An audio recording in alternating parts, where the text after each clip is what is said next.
Hello guys, welcome to my YouTube channel. I am Zachariah the Ghost. Let's talk about season 2 of Kings of Joburg. I was watching episode 1 of season 2 and I like how they wrote this episode. I like how they produced the episode because they decided to pick up where they left off on episode 6 of season 1. Remember, on the finale, we saw Simon Masire, his baby mama, including his son, in a space in Botswana whereby they were with Mike Magic Taylor. And things were not looking good for them because the guy was just beating Simon Masire so bad. And Simon Masire, he was forced to sacrifice, his son to the mermaid. And we have seen how the story ended when Mo Masire pointed the gun towards Simon Masire and he pulled the trigger. Now what they did was to show us Sting and Mo Masire burying someone.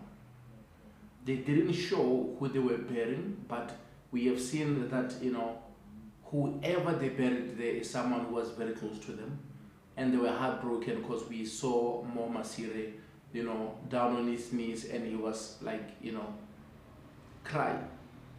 After that, he stood and Sting was walking, holding his chest because he was shot. Remember, the American guy was not a joke because he is an assassin from USA. He was, involved in the US military. That's why he is so heartless. That's why he does what he does without hesitation. And now, after that, we have seen that there was a spirit that came from the grave and Mo Masire inhaled that spirit. After that, that's when they fast forwarded, the scene to where Mo Masire was sleeping and it came like a dream. Then Mo Masire went to the bathroom, but that's when his eyes started to change to become white, the way Simon Masire used to turn his eyes when he was possessed. Now that scene is very much important because everyone in the family knows that Simon Masire went to Botswana, but they all don't know what happened to him. It's only Sting and Mo Masire who knows that Simon Masire is gone. They are not telling people, and they keep on telling Angela that we don't know nothing about what happened. So they're just hoping that Simon Masire will come back. And we have seen also when Tlotlo was given Impepo so that they can burn Impepo so the ancestors can protect Simon Masire so that he can come back home, because after 48 hours that's how they know that you have to burn Impepo to bring more luck and everything. And one thing I like about this episode is that they were going back and forth. They decided to go back and show us Simon Masire's mother. She was very sick. And Simon Masire was there as young as he was. I think he was in his, maybe he was 12 or 13. And it's also revealed on this episode that he has a twin sister by the name of Vera. And the biggest problem was that they were the only ones who were taking care of their mother since their father was in jail. And time after time, Mo Masire, as the older brother, has to, bring the bucket with water and make sure that, he helped mom. You know how, we take care of someone who is sick, who is just laying down on their bed. We have to bring the bucket and get, a washing cloth and make sure that you just wash them, basically.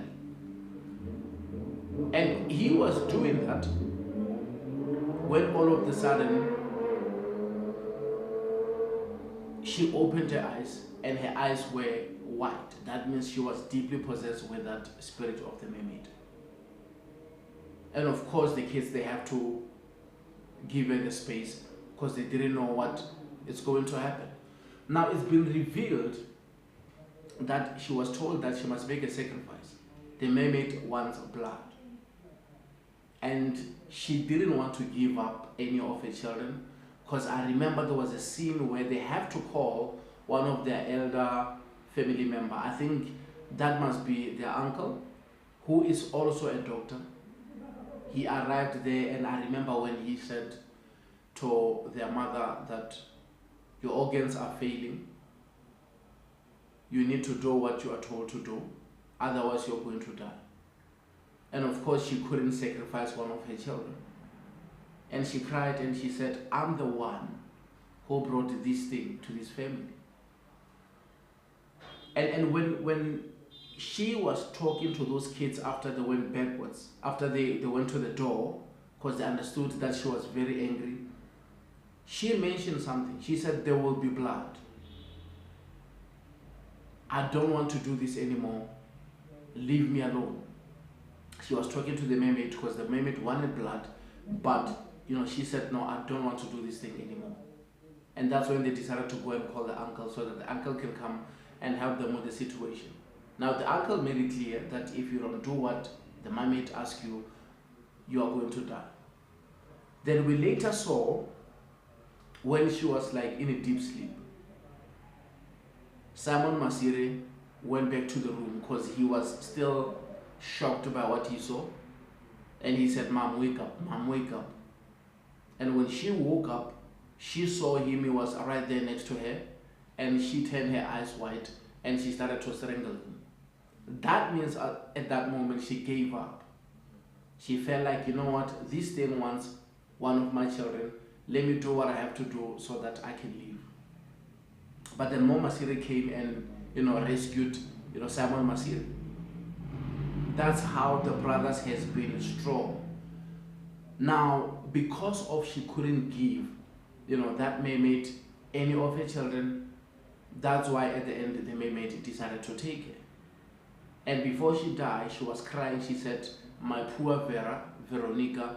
And from there, you can tell that means the mermaid already chose which body it wants to go to.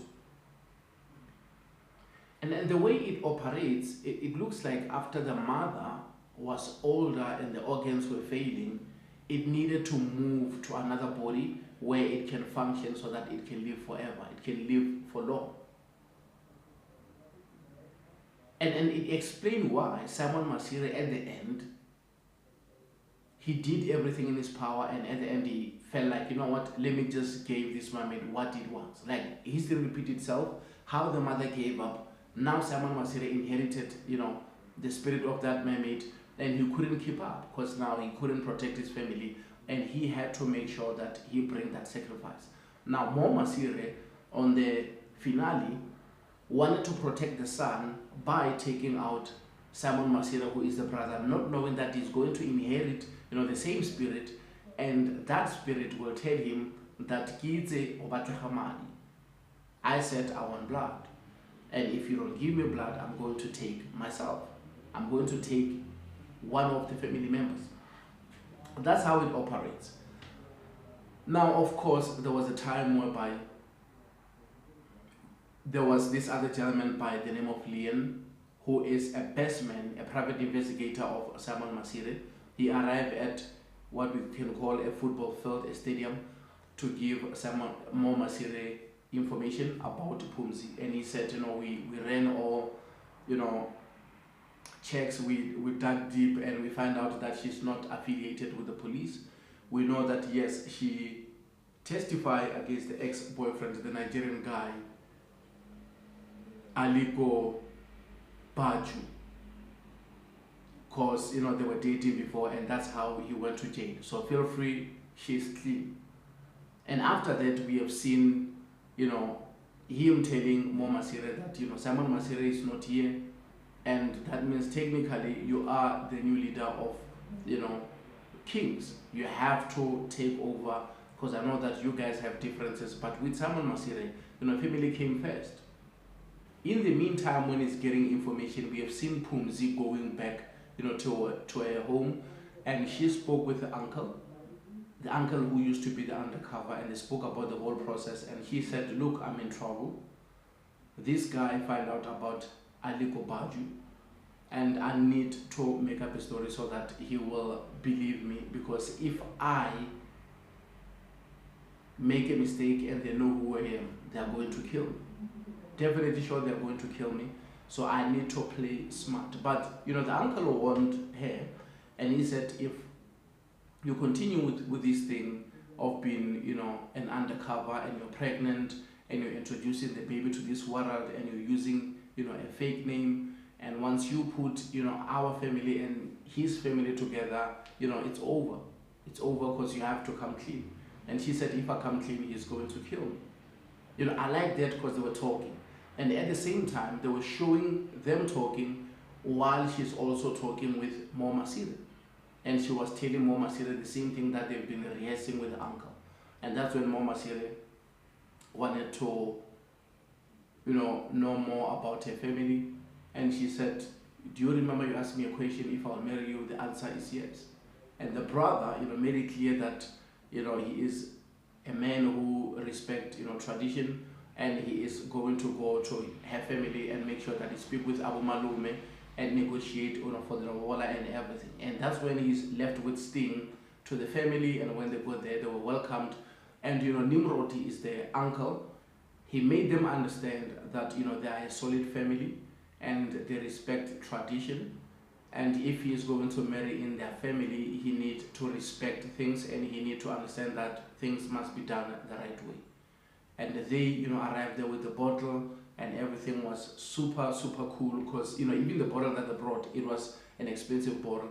And they went there, the negotiation went well, and he came back and he apologized to Pumzi, and he said, I doubted you, but I must be honest with you, I want us to start, everything with a clean slate.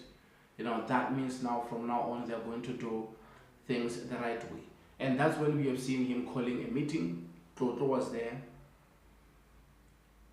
Lester is still missing, and we have seen Cyrus Kuzwayo, and also Ayanda was there, and he spoke with them, and he also told them that he is going to marry Pumzi, and we have seen a beautiful wedding.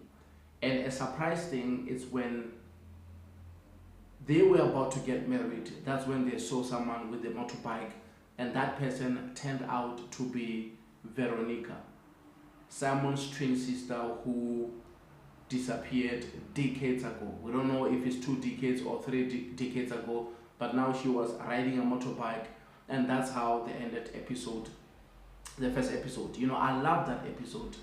And also we have seen Tlotlo making a move, making sure that he goes and kidnap the engineer who is dealing with cash and trans, who knows about the vault.